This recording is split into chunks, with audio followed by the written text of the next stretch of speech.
entire parliamentarians.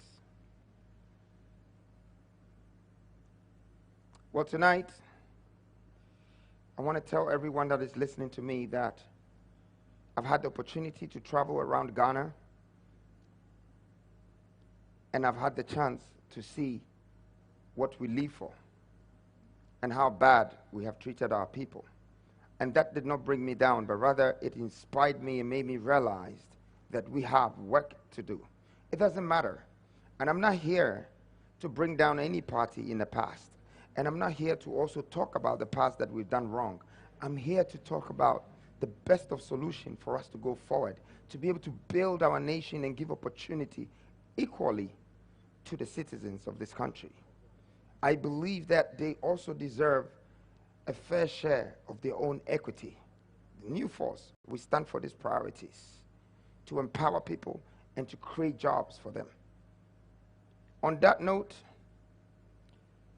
fellow citizens, in the next 48 hours, a few of us will be going to the polls.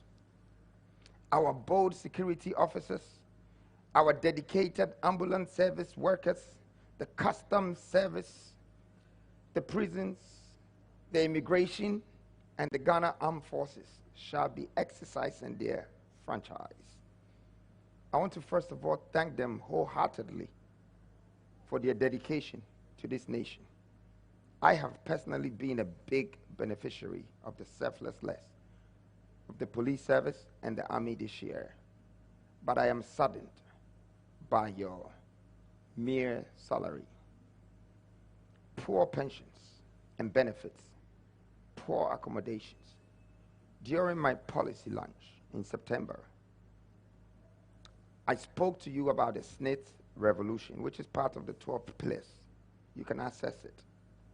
A total restructuring of the SNIT into a state insurance corporation that allows you to make claims after 5 years. These claims can be made against your accommodation, your health, and your children's education, or even yourself. I've also told you about my commitment to increasing your salaries drastically by ushering you all into the 16th Regional Industrial Revolution.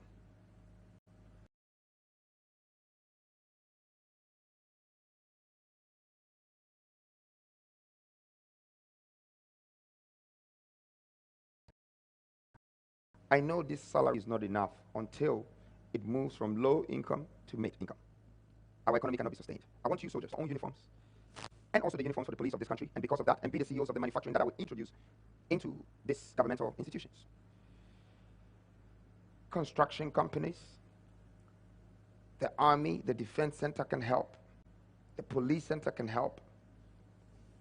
I want you to be a part of the economic development of this nation, and not just security officers. Under my leadership, there will be many other avenues for you to generate extra revenue, income, so that you will not be forced to be puppets of any ruling government, but truly serve the national interest. Lastly, I want you to have what you truly deserve when you go for peacekeeping.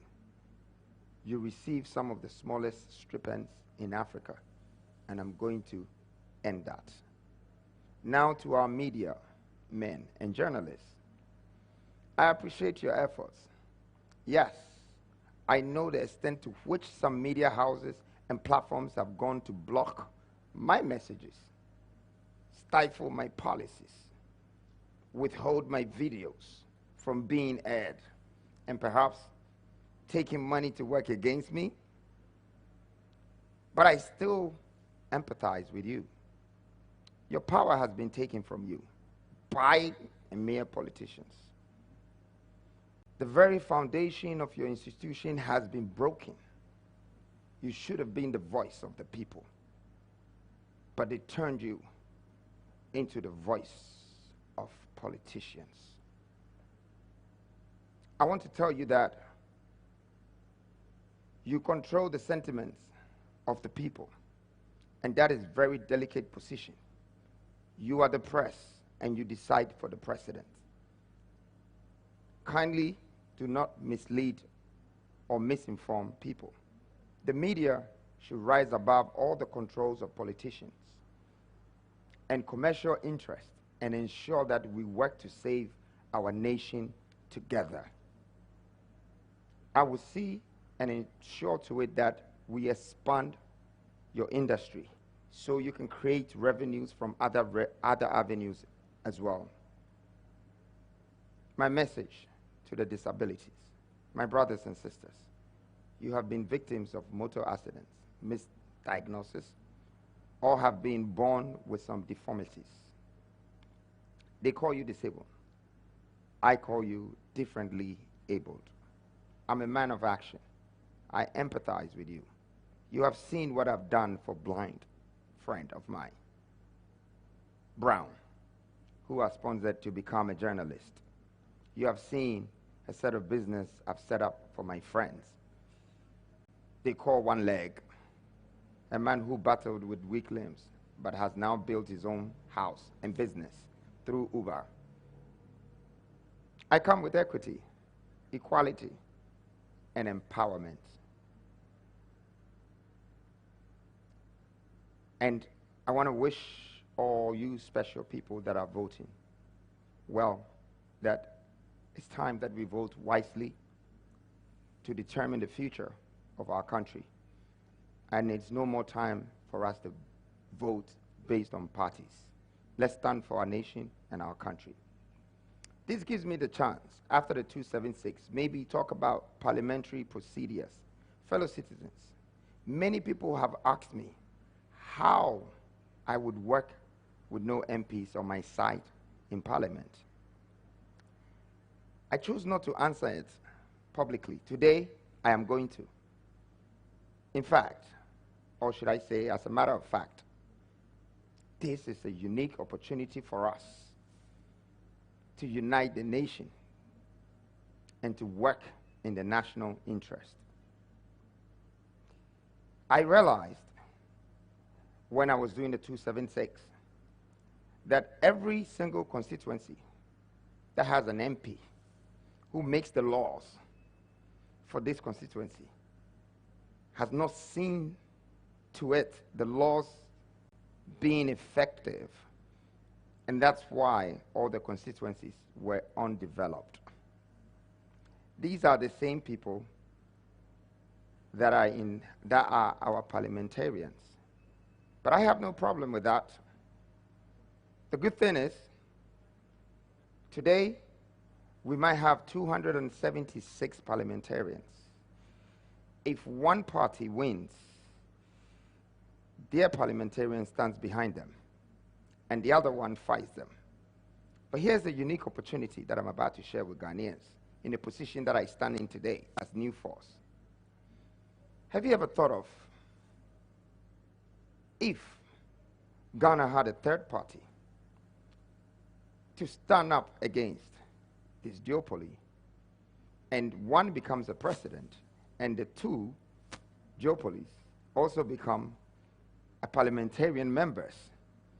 We will have no choice, but for the sake of Ghana, we would have the bargaining chip to come together to do what is right for Ghana, more so than our suggestions being leaned onto one side. If one party wins, then their parliamentarians are supporting them and fighting the other one.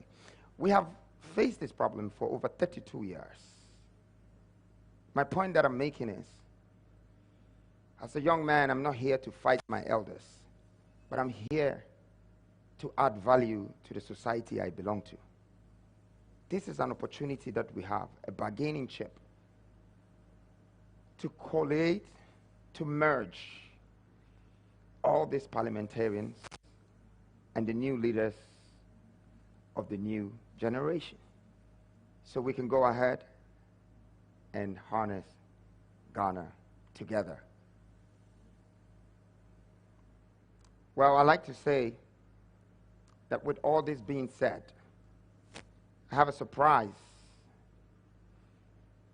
for Ghanaians.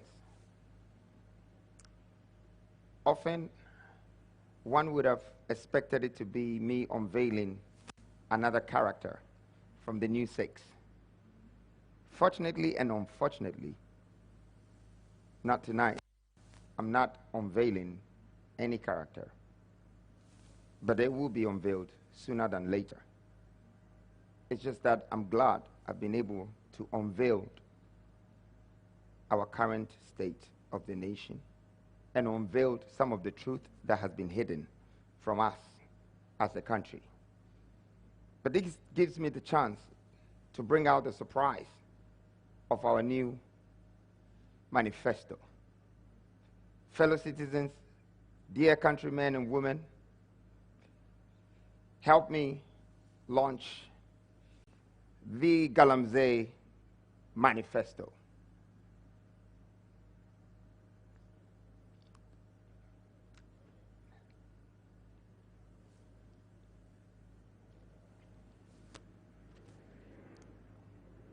But if you just give me a second, I want to launch this Ghanaian. We can launch it.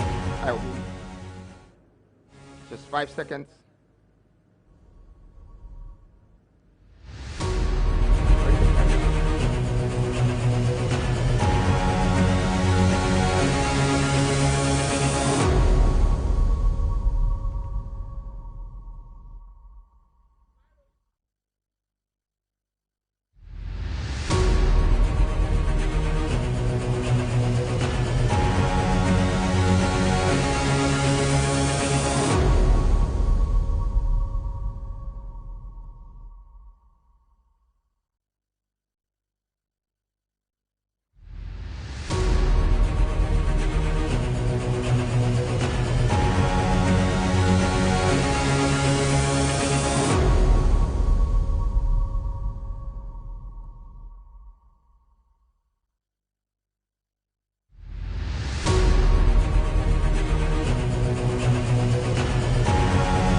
Well, thank you, dear countrymen and women. On my tour, going around this country, what really broke my heart the most was seeing our lands and waters completely destroyed without shame. The use of state machinery to protect the perpetrators of this and the looming danger that beholds Ghanaians living in this community and the entire nation as a whole. Dear citizens, we have an emergency. This has led me to find a solution, the only viable solution, without which we can never overcome the situation. I may now present to you the Galamsey Manifesto. For me, I see yesterday's problem becoming tomorrow's opportunity. In the 60s, Lee Kuan Yew of Singapore turned the water problem of Singapore into a national asset. And that changed the entire Singapore. That was maybe close to 70 years ago. He was the first prime minister in 1959, just around the same time as Kwame Nkrumah. They all started together. Today, Singapore is one of the best countries, well developed in the world. And it all came from the Singapore Enterprise Industrial Team, developing the entire nation. I have a vision, and this vision to turn Ghana better than some of the witness countries that has been built in the last century. I'm very proud of mentors and leaders like this. Well, let's get back to their manifesto. Why did I decide to do a manifesto for Galamsey? Because I wanted to give you a national asset, not just the 12 pillars that will rebuild the building as Ghana, but I also wanted to give you the inside information, the solutions to do what Lee Kuan Yew did for his people and for his country by turning his problems or his crisis into an opportunity and letting that become a national development that will be globally recognized and appreciated. My vision is to do that for Ghana and go beyond the borders of Ghana and help Africa. I believe we Africans deserve better. We deserve more. We deserve to do what the Western world, Asia world, and many other continents on this planet Earth are doing.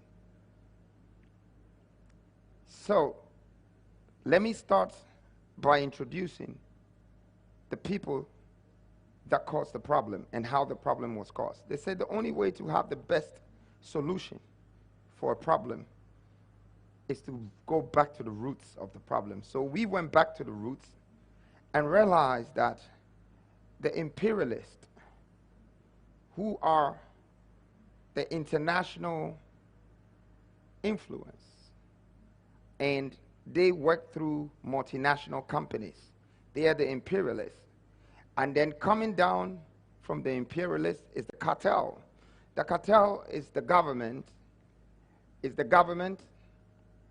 and of course, in the government, you have the politicians and the chiefs who are taking royalties from being the landowner.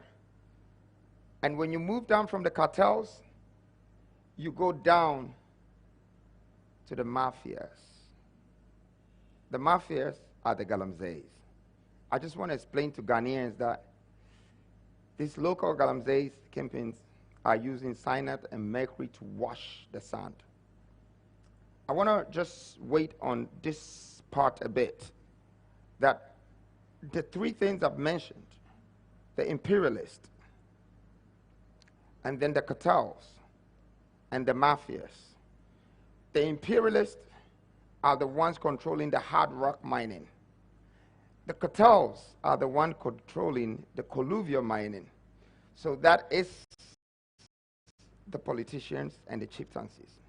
And the mafias are the basic Ghanaians who did not get any job and started to do alluvial mining within all these constituencies. This mafia state is undissolvable unless we apply this plan, which is in this manifesto. So there are three types of mining. You have the hard rock mining, which comes from upstream mining. And then you have the colluvial mining, which comes from midstream.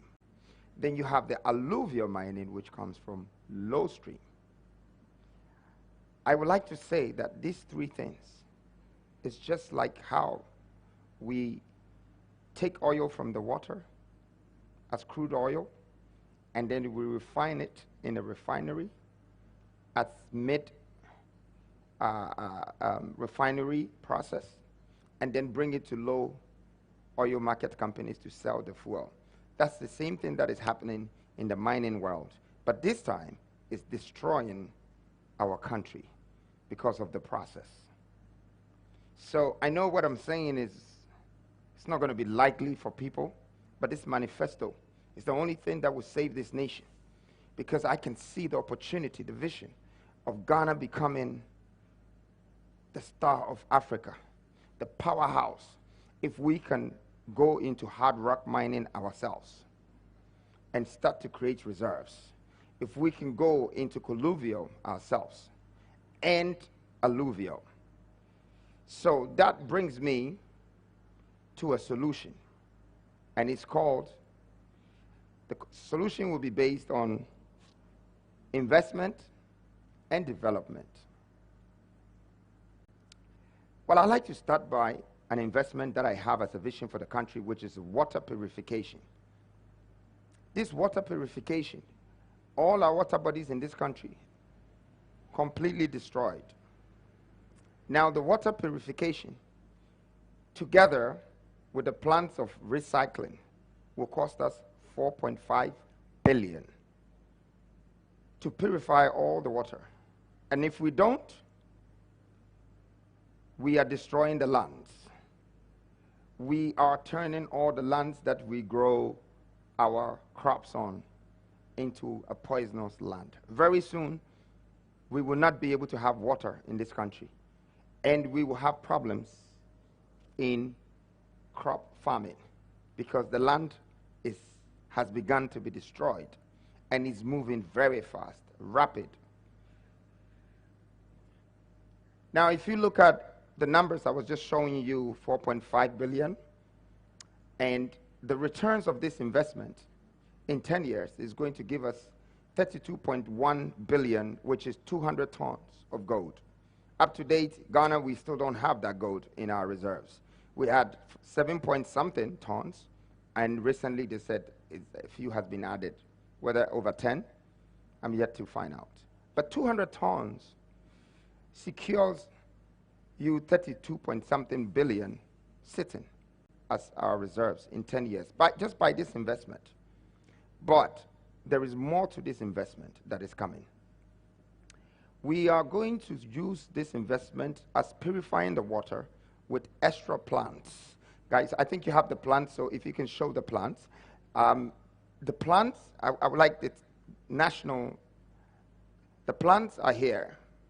So these plants are going to do three things. It's going to take the water, it's going to purify the water,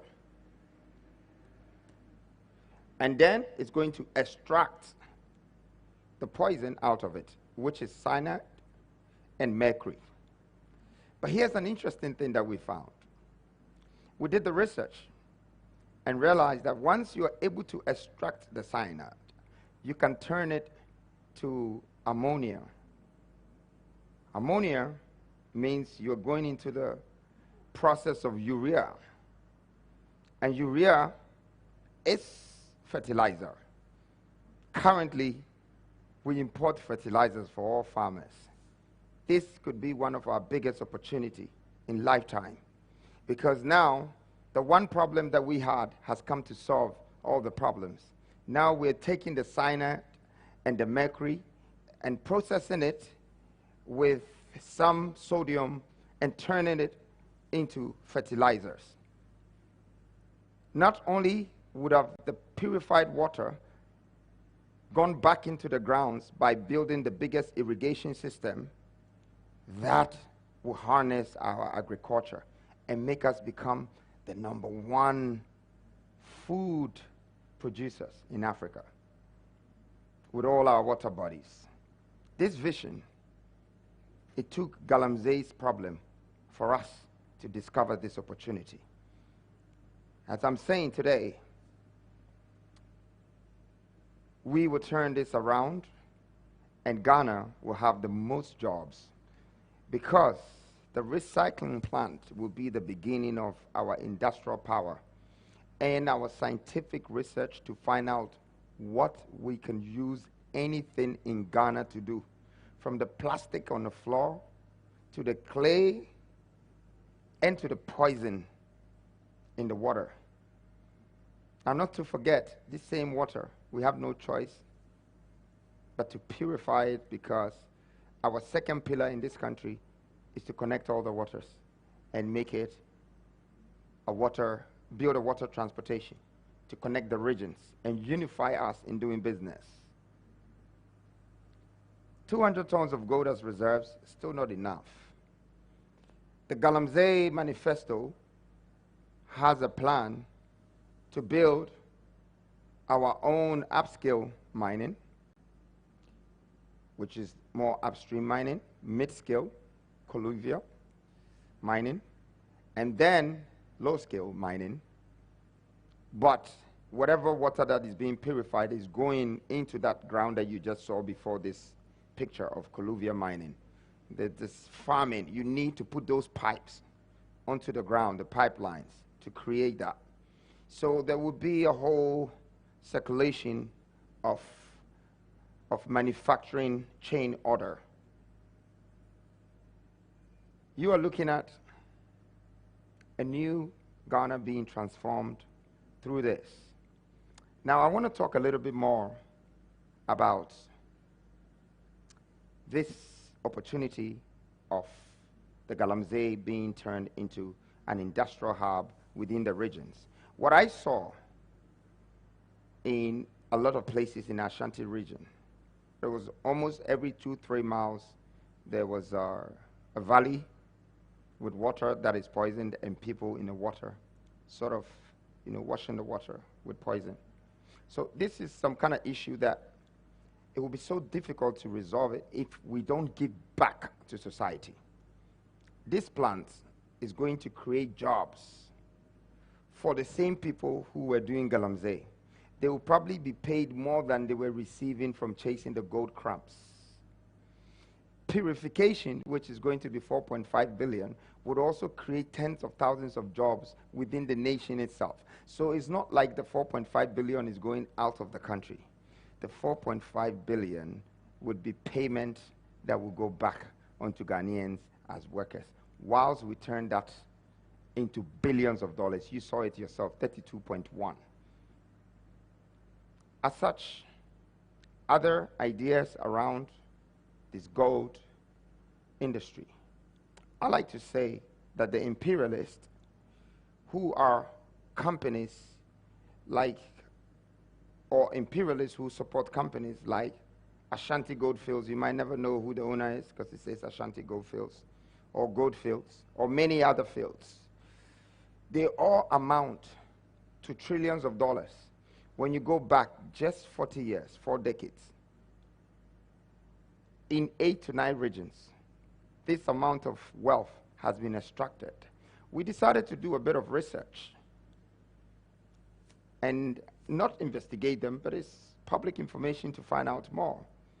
That how are these people surviving and investing in our country and digging a hole, cracking a mountain, taking all the gold out, and not even covering it? I'm sure you saw it in my presentation for the Galamsey Part 2 video. Who is sponsoring them? I realize that most of these companies are also getting funds from financial institutions like IMF.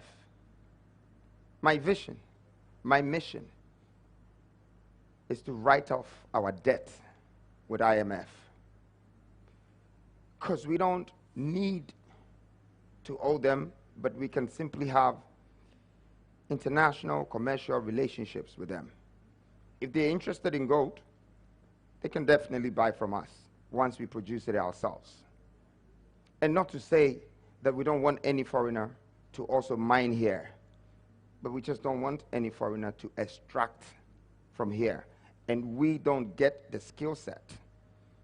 That's why we're still washing our waters with sand, looking for gold crumbs. Why? The top people, they go straight to the rock, determine where the gold is, put the machines up, cut, and take the value out straight away. When we try to get value, we destroy the whole country. This tells me that we don't have the skill set, and our mindset for creating wealth is still slavery. You can see it there. Because we are digging the soil and washing it with our hands.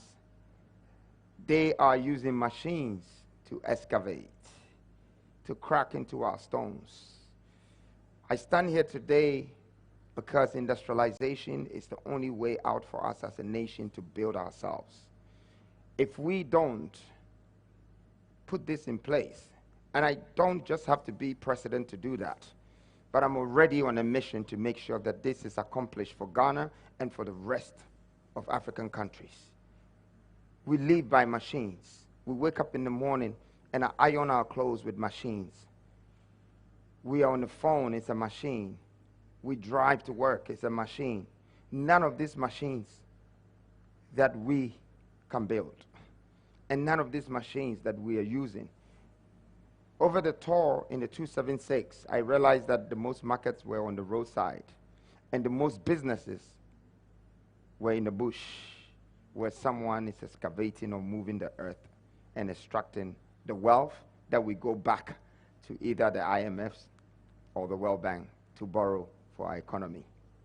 Well, Ghana, I'd like to say this to you before I come to an end with my closing remarks, that we cannot borrow money. We cannot borrow money and fix our lands with it and pay our workers with it. We can only create wealth from what we have, from what belongs to us. And if we're able to turn it around, then we'll be in control of our wealth for the rest of our lives.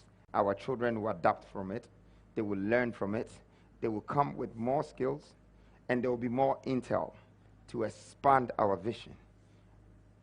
I have a vision, and I see Ghana being transformed to the likes of Dubai, America, and most of these Western countries that our children are running to, just to stop them from running away, because they don't come back anymore. And I don't see why we should harness and invest in our children, educate them, and somebody imports the talents from us whilst we export the goods which they took the raw materials from us. It's a reverse cycle. And for that reason, the new force have come to give a fair share of our equity, a fair treatment of equality, and a fair way of treating building nation empowerment. I'd like to say thank you very much. In closing my address tonight, I want to take this opportunity to thank you all for your time. I thank you for the young people who supported me in my 276 constituency tour, the mothers, also some old people, and fathers, grandmothers. I was surprised. Genuinely, Ghanaians are good people. It's rather unfortunate that partisans or politicians have failed us. Our expectation of development is undermined by our own capacity and abilities. I'd like to say thank you to the regional coordinators too, the constituency executives, the electoral area comrades. It is now time to protect what we've worked for. We've worked so hard as a new force and as a new generational leaders. I would like to urge all of you to go out and vote peacefully. And after voting, Ghana as a nation, let's protect our ballot. Let's be reasonable, for this country is in shambles. Our economy is facing problems. Our currency is facing crisis. Our waters are polluted. The last thing we have left is our democratic constitution to govern the nation. And I'm urging the nation for us to do this peacefully so we can move forward and build our country and make it a better place and make Ghana great again. Thank you.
as from today, my plan begins.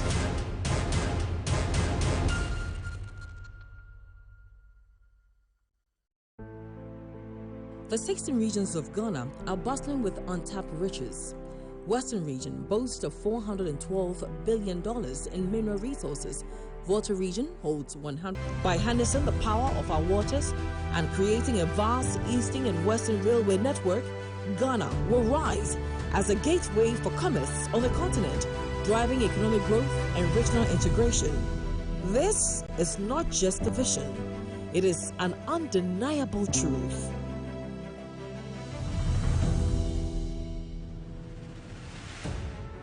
Before the age of enlightenment, our ancestors counted their riches not in papers and coins, but in the intangible bounty of land, herds of cattle, stores of grain, the fruits of labor.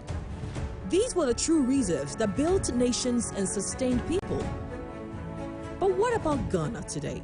The moment has arrived to unearth our natural reserves and unleash their power. We will start with our gold to back our currency and our oil to fuel our energy needs to ensure Ghana's steady rise in economic freedom. Through large-scale industrialization, manufacturing, production, processing and distribution, we will extract and refine our own mineral and agriculture reserves, making them the new commodities the nations trade. The new force envisions Ghana becoming the African giant, the titan of wealth and power, with mineral reserves sufficient not only for our needs, but also for distribution to the rest of Africa and the world. The immense mineral reserves will be the foundation upon which we create financial districts, the new Wall Street of Africa. Where nations trade in stocks and reserves, our food security will be ironclad. As the population grows and the world grapples with climate change and wars, our arable lands and agro-processing industries will be bolstered to produce and distribute abundant food to sustain our nation and meet the needs of the African continent. We will introduce a seedling bank where we can nurture and grow seeds into foods for decades, ensuring long-term food security not just for ourselves, but for Africa. Reserves will build our stocks, reserves will guarantee our wealth, and reserves will feed our needs. West Africa's biggest impact. Ghana is poised to be the natural playground of West Africa, and industrialization will unlock our potential to captivate adventurers, nature lovers, and families. Our industrial revolution will fuel the creation of West Africa's biggest central park. Designed with a forward-thinking approach, the park will not only be a major attraction, but also a model of sustainability, boasting a low-carbon footprint and cutting-edge green technologies. The park will house the largest zoo in West Africa, featuring an expansive range of wildlife from across the globe. Adjacent to this, the process of industrialization demands immense energy to feed its growth. We believe that an industrialized Ghana can become the epicenter of energy efficiency and technological advancements in Africa. Central to the energy strategy is the integration of various renewable energy resources.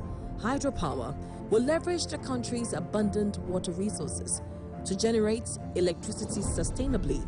Solar power, tapping into the high levels of sunlight, will be crucial for both rural and urban areas, reducing the reliance on traditional power sources. Wind power will harness the coastal and inland wind currents to provide a steady supply of renewable energy. Thermal power, utilizing geothermal and other heat-based technologies, will add another layer of reliability. Lithium-based energy storage will ensure that surplus energy generated during peak production times is stored efficiently for use during periods of high demands or low production. In addition, the integration of nuclear power will be pivotal, leveraging uranium resources through trade and distribution channels with African countries like Niger. A state-of-the-art nuclear power plant will provide a reliable and efficient source of energy. This will sufficiently bolster our energy capacity, ensuring that our power grid and industries are resilient and capable of meeting the demands of a growing modern economy. On the technology front, we will create a comprehensive hub for technology, leveraging our own resources and reserves for manufacturing and production, focusing on a wide range of products from consumer electronics to industrial machinery, ensuring that the country meets both domestic needs and international market demands. To support the growing demand for digital services and data storage, we will invest in the development of advanced data centers to provide reliable, secure, and scalable infrastructure for cloud computing, data storage, and data processing. Technology is a crucial driver of industrialization, and the new force will use it to fundamentally transform our economy and society by enabling more efficient production processes, fostering innovation, and creating new business opportunities. The currency revitalization. In the world where economic stability often hinges on global markets, Ghana stands ready to defy the status quo and rise as a beacon of financial innovation and resilience. Through industrialization, printing and minting of our own currency becomes possible, and our currency, backed by mineral reserves, becomes our radical act in the pursuit of an economic renaissance. Ghana's rise to greatness hinges on building collaborative network across the continent. In this pursuit, we are not merely constructing a new economic framework, we are fulfilling the dreams of our founding father. By leading the charge in regional and continental integration, we honor their memory and continue their quest for unity, strength, and self-determination. Let us be the generation that transforms those dreams into reality. Together, we will build a Ghana that stands as a beacon of hope and a model of success, not only for Africa, but for the entire world. This is our moment, our opportunity to rise, shine, and lead the spirit of those who first dreamt of our greatness. Ghana, ensu edamachi, ensu ide ahohoro sika kokko ho. Enu a na gina ho no, moving ko ba bia. Hwe ensuo nani na hwe ni faye sika papa sika kokko empefi tie fie de say ensuo nyina no eye sika bone ene e de asay ensuo has been done by some hard rock mining group. Could be people that we gave licenses to, but when they finish they left the home. It's been like this for 33 years, from the days of Rollins, from the days of a different party. The question I'm asking myself is that if somebody comes to our country and even did a hard rock mining and left it like this, and we don't have experience to do our own like this, then what value are we going to get out of the people that we're giving our lands to mine? And that's the same people who are attracting our young people in doing Galamsey because they think that that's where the money is. We want to tell you that the wealth from this single crater could have transformed the region, building 10 hospitals, 10 universities, 10 cooperative businesses, and still leaving billions for the economy. If we are not responsible for cutting our own grounds and keeping these reserves of gold mines, the world will forever keep coming and taking what belongs to us and leaving us with this, that we can never get close to it. And we would never of the country.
Thank you.